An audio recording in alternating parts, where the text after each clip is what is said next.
Hello, Grand Lakers. It's April 10th, 2026, and welcome back to my Rodcast. I'm Sam Williams, and it's truly a privilege and an honor to do this show for you. The podcast is about legacy, community, and the people who built this lake. So, our lake level lowdown right now, the lake level is sitting at about 743.60. Surface temperature is approximately 67 degrees on the average, with the lake being a little bit muddy up north and a lot clearer down south. The wind's out of the west-northwest at 5 to 10 miles an hour. So while you're out there on the water, stay safe and have fun on the water. So the crappie bite is mainly on minnows right now. I got a lot of people trying to use jigs and spoons, and they're catching, but the minnows are flying out of the store. We're getting reports of anything from 2 feet all the way down to the bottom, depending on what time of day you're out in the water. But the crappie that are being caught are really, really nice. The crappie up on the north end of the lake, up in the Elk River area, they've been catching them up there for a couple of weeks. It's starting to slow down a little bit up there, and a lot of the crappie are already played out. They're real skinny. There's not much to them right now, but they are still catching them. The mid lake bite is really starting to pick up. So if you're going to be crappie fishing, now's the time if you're in the mid lake to get you some minnows and get out there. I know a lot of people are probably going to start calling in sick to work. That's what happens when the crappie bite on Grand Lake. So get out there and get your fair share. The bass bite's been pretty good too. There's a good bag limit turned in this last Sunday. I think it was like 26 and a half pounds. So the colors were being caught on brown and green pumpkin colors. So that might help you a little bit while you're out there. The catfish is still really, really good. If you can get fresh shad, you're doing real good. We have perch, goldfish, and night crawlers. They all seem to be working fine. I even have the frozen beef liver and beef heart. Stays on the hook real well, and it's real bloody. The white bass bite, it's still really good up in Spring River. On the weekends, you can't hardly park at Twin Bridges. And up in the Elk, it's really good. And now I'm starting to hear around Mid Lake, it's really starting to pick up around Patricia Island. So they're moving down. The water's a lot cooler down south, but it's a lot clearer. So the bite for that will be better probably in the next week or two. Spoonbill's still good. Up around Gray's Ranch, they're still stacked in there pretty good all the way up to Twin Bridges. So you can still go out there and have fun with the spoonbill. So I'm going to do a little show on anchoring today.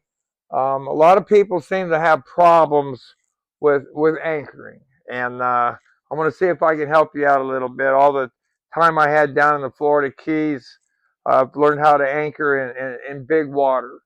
So I'm going to see if I can help you out, and sometimes when it's really rough around Grand Lake. So I'm going to start off with two small anchors that are for wave runners. And everybody seems to have a hard time figuring out how to tie up their wave runner. So this is what I call a spike anchor. You can screw this into the beach, or you can go out in the shallow water and screw it down onto the ground. And it's got a little float on it. So the rope will float up to the top, and then it's got a hook on it, so you can hook it to the front of your wave runner. So you can have it out fairly deep. You can have it out so when you pull up and you clip it to your scooter, it's not going to be beaching up and getting scratched on the bank. It'll keep it out away from the bank. This is called a folding grapnel anchor. So this is one you can put out in much deeper water. It's easy to pull back up, but it'll lay over and it'll hold your scooter even when there's a lot of waves coming up on the bank. And it's got a float and a hook. So you can pull up, grab the float, grab the clip it, jump off your bike, walk right up on the bank and not have to worry about it getting scratched up while you're out there. A lot of people with the boats, they come in here all the time going, what anchor do I need? So, and I hear the term mushroom anchor all the time. Let me tell you what, this is a mushroom anchor. It's worthless. I don't care what anybody says about this anchor. It's worthless. All it does is slide around. So don't ever get a mushroom anchor. I don't think they're very good at all. So this anchor is called a claw.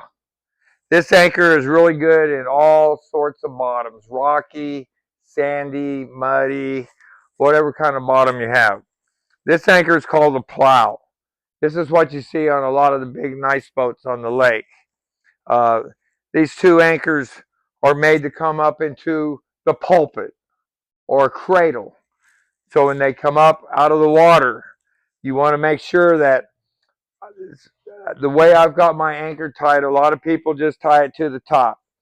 I tie it to the bottom, and then I zip tie it to the top. And I'll show you why in just a little while.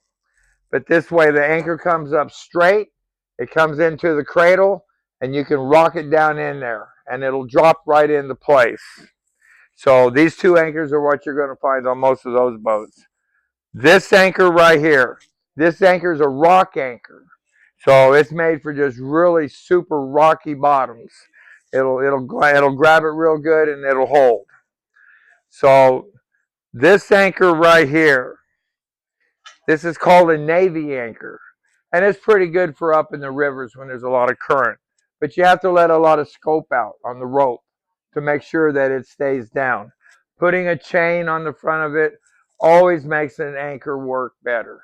It'll always make it lay over so it'll when you pull it tight, it'll dig straight down and grab the bottom. And this is called a river anchor. So this is really another good anchor that's good in swift water.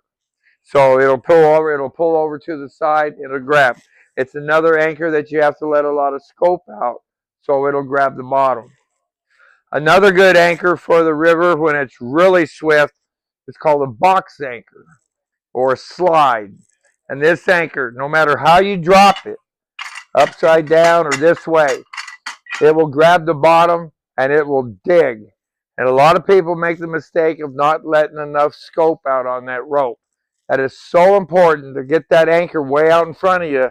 That's what makes it dig down and grab. This is called a slip ring anchor.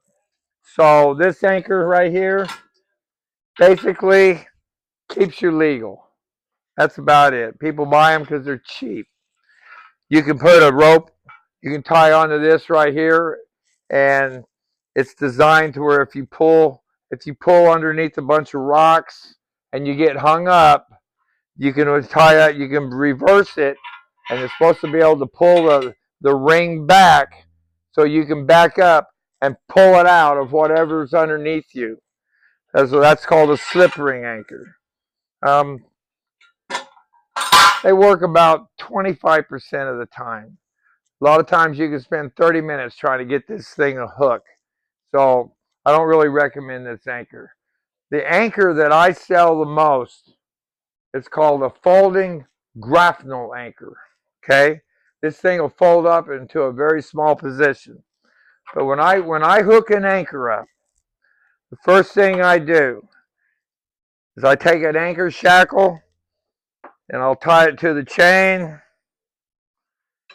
and I'll hook it to the bottom of the anchor.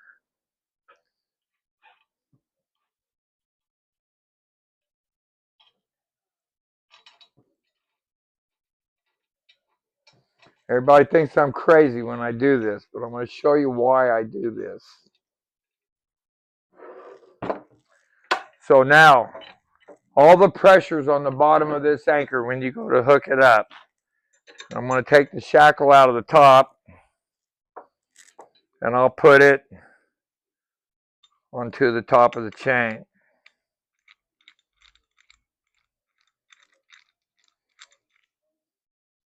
And then I'll take a 50-pound zip tie. It's rated for 50 pounds. You'll take that zip tie, you'll put it through the top of that anchor, and you'll pull that chain tight so you can get it just as straight as you can get it, and you're going to pull that zip tie tight. And that's how I rig an anchor when I'm out in the water. If you just tie an anchor to the top of the anchor and you're out there pulling it around, a lot of anchors will just slide around. And that's why you see people out there taking forever to try to get this anchor to hook up. Okay, so That's why a chain is so important to put on that anchor. That weight will make it lay over. So when you let the scope out and it pulls tight, that anchor goes down and grabs. You're not pulling up on it, sliding around out there. And that's what you see most people do out there. What's really cool about this anchor is if you get hung up in the bottom and you're under a rock or a log or a pipe and you pull up on this anchor and you're sitting out there and you yank and you yank and you yank and you can't get your anchor out. I bet everybody that's watching this has been there. I know it. We've all been there. I don't know how many anchors you think are buried in the bottom of this lake. But this anchor right here, any of these anchors, the way I've got them hooked up from the bottom to the top, you want to make sure you've got a breakaway point with that zip tie. And I use a 50-pound rating. So you're going to get straight up and down on this anchor. And you're going to tie that anchor line off your cleat. You're going to come down on your engine. You're going to come forward on this anchor. And it's going to snap that zip tie off. And it's going to pop the chain to the bottom. It's going to flip the anchor upside down and you're going to pull it out. And then all you have to do is take a zip tie, put it right back on the anchor, and you're right back in business. A lot of people that have pontoons and tritoons, they're always having problems anchoring. So that's a good way to do it. But this anchor right here, you can fold it down.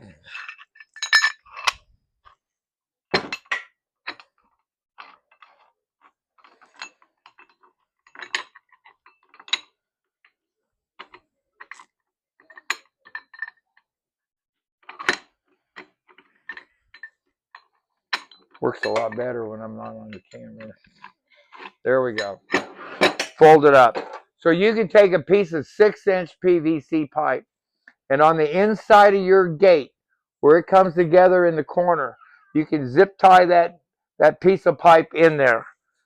Then you can take your anchor and set it right down inside that pipe, and it'll maintain that anchor and keep it out of your way and stow it. And then you can take all your rope when you're pulling it in and put it down inside that pipe, and that'll hold that anchor in position so it's not banging around while you're driving around. So it's a really good anchor. I sell a lot of them, and they work well. And people come in all the time thanking me for showing them how to do this. Now, there's two kinds of anchor lines out there. A lot of times people will go cheap, and they'll get a poly rope like this because it's inexpensive. But after about 10 times, this thing will start to twist, kink, and you're going to hate this thing, especially when you try to go to let that rope out and it's sliding through your hands. It's not very big, and it's going to get kinked up. It's going to grab your finger, and you're going to break your finger, or it's going to hurt when it gets hung up in that rope when you're letting the anchor down. So I recommend either a solid braid or a twisted nylon rope. It's got a lot more to grab, so especially when you're pulling it up, that anchor right there that I showed you weighs 13 pounds. It's not the weight of an anchor. It's the design of the anchor. It's what makes it work. It doesn't have to be 50 pounds. That's what people, it's so hard to pull it up. So this rope right here, when you put that rope down in there, it'll coil up in a nice little area. It'll just drop right to your feet. When you go to let it out, it'll slide right back through your hands and go right straight down to the bottom. And it'll do that every time. This rope is UV rated, so it's designed for the sun not to rot this rope. Okay? Now, rope length. Everybody thinks you got to have, I tell them, you got to have 100 feet of rope. And people go, well, I don't anchor that deep. I said, well, let's think about this scenario. Okay, you're out there, and the average depth of the channel is about 60 foot deep. Okay, so let's say you're out there, and you got the bluff to your back. It's windy, and your motor quits. The only thing you got is this. So this anchor, you better have enough rope. The average depth of that channel is 60 foot. And if you're in that channel and you're in that scenario, this better be long enough to grab the bottom or you're in big trouble. You're going to start bouncing up against that bluff. When things go wrong in the water, they go fast.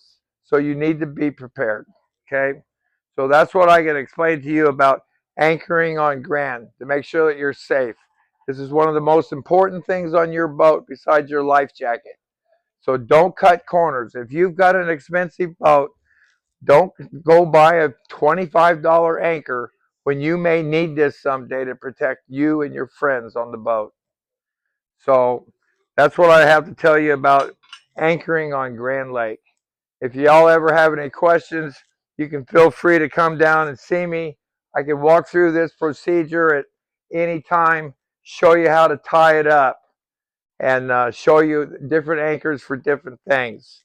It's kind of a lot of experience I have down in the ocean in big water. So I just want to thank you for everybody that this is a Grand Lake Sports Center. We're known for providing fishing tackle, water sports, marine accessories, and shooting sports. We have gifts and apparel. We have free maps, local referrals for lodging, restaurants, and attractions. We have a very friendly crew. I think they're the best in the area. We are in the process of remodeling the store. I got some people that have some fresh ideas, and we're trying to modernize it. So we're going through a little bit of a process right now. But I think when we get through with the store, you're going to be very pleased with what we've done.